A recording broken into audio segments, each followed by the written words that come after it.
Assalamualaikum warahmatullahi wabarakatuh. Kami dari kelompok 5 akan memberikan video edukasi mengenai mencegah terjadinya bullying di kalangan remaja. Kami dari kelompok 5 beranggotakan yang pertama Miftarida Izati, yang kedua Safina Zulfa Wahana, yang ketiga Ramdhani Firman Syahamid, yang keempat Nikma Nailul Munah, yang kelima Wahyu Pratama. Tahukah kalian apa yang disebut dengan bullying? Menurut Ken Rigby, bullying adalah sebuah hasrat untuk menyakiti. Kata bullying berasal dari bahasa Inggris, yaitu dari kata bull, yang berarti banteng yang senang merunduk ke sana kemari. Secara etimologi dalam bahasa Indonesia, kata bully berarti penggertak, atau orang yang suka mengganggu orang lemah. Seberapa banyak sih kasus bullying di Indonesia, sehingga kasus bullying ini menjadi momok pembicaraan di Indonesia?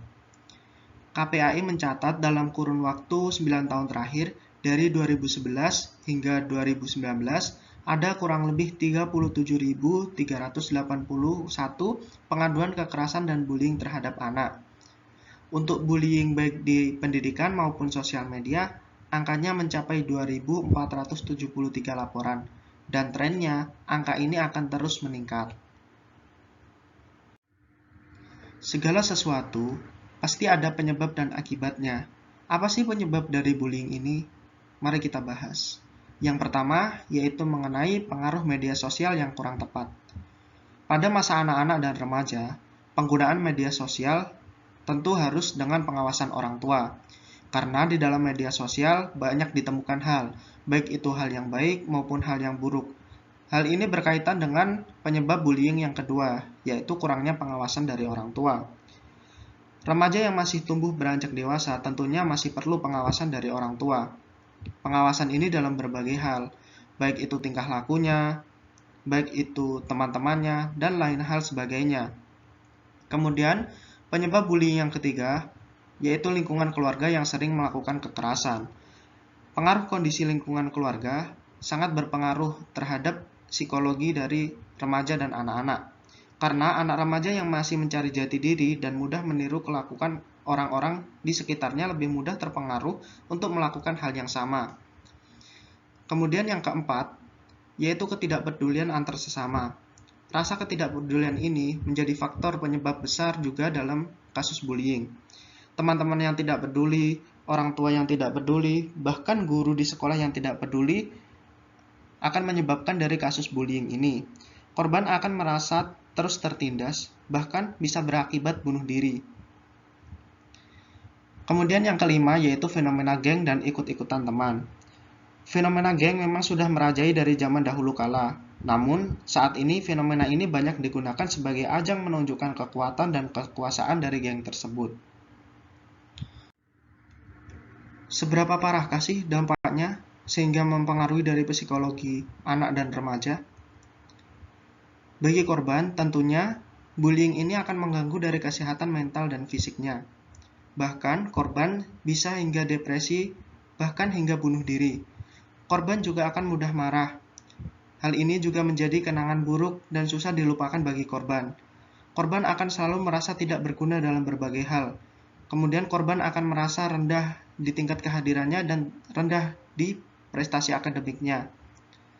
Kemudian pengaruhnya bagi korban juga akan menurunnya dari skor tes kecerdasan atau IQ dan kemampuan dari analisis. Apakah hal itu hanya berpengaruh pada korbannya saja? Tentunya tidak. Bagi pelaku juga memiliki dampak, yaitu memiliki rasa percaya diri yang tinggi dengan harga diri yang tinggi pula, sehingga cenderung bersifat agresif dengan perilaku yang pro terhadap kekerasan, tipikal orang yang berwatak keras, mudah marah dan impulsif, serta toleransi yang rendah terhadap frustasi. Dengan melakukan bullying, pelaku akan beranggapan bahwa mereka melakukan kekuasaan terhadap keadaan. Hal ini dapat berakibat pelaku akan selalu melakukan hal yang dominan terhadap kekerasan. Hal itu tidak baik bagi seorang anak-anak remaja, bahkan orang dewasa pun. Mencegah lebih baik daripada mengobati. Bagaimanakah cara mencegah dari kasus bullying ini bertambah banyak? Mari kita simak yang berikut ini. Yang pertama, pencegahan melalui keluarga. Yang kedua, pencegahan melalui sekolah. Yang ketiga, pencegahan melalui masyarakat. Bagaimana keluarga memiliki peran dalam pencegahan ini? Yang pertama, keluarga dapat menanamkan nilai-nilai keagamaan dan mengajarkan cinta kasih antar sesama. Yang kedua, keluarga dapat memberikan lingkungan yang penuh kasih sayang sejak dini, mengajarkan etika terhadap sesama, dan mendampingi anak dalam menyerap informasi, terutama dalam media sosial. Kemudian, bagaimanakah peran sekolah dalam pencegahan kasus bullying? Yang pertama, sekolah dapat merancang dan membuat desain program pencegahan yang berisikan pesan kepada murid bahwa perilaku bully tidak diterima dimanapun. Yang kedua, sekolah dapat membangun komunikasi yang efektif antara guru dan murid, murid dan murid, dan guru dan guru. Yang ketiga, sekolah dapat melaksanakan diskusi dan ceramah mengenai perilaku bully di sekolah. Kemudian sekolah dapat menciptakan suasana lingkungan sekolah yang aman, nyaman, dan kondusif. Serta sekolah harus bisa menyediakan bantuan kepada murid yang menjadi korban bullying. Kemudian yang ketiga, bagaimanakah peran masyarakat dalam mencegah kasus bullying? Masyarakat dapat membangun kelompok-kelompok yang peduli terhadap perlindungan anak dimulai dari tingkat yang paling rendah, dari tingkat RT, tingkat RW, tingkat kelurahan, kecamatan, dan seterusnya hingga ke nasional.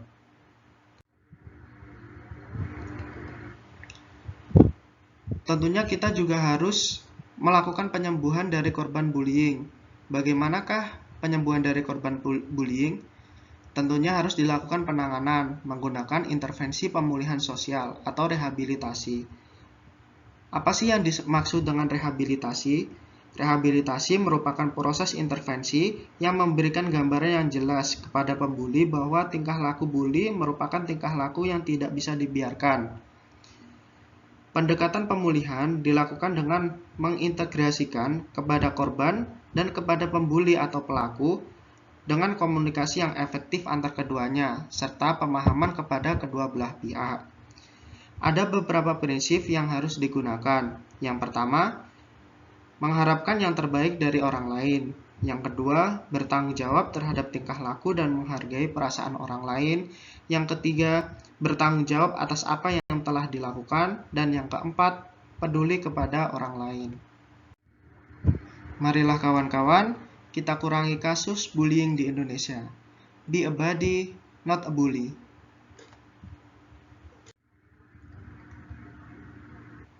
Inilah referensi yang kami ambil. Kurang lebihnya kami dari kelompok 5 mohon maaf bila ada salah kata. Terima kasih. Wassalamualaikum warahmatullahi wabarakatuh.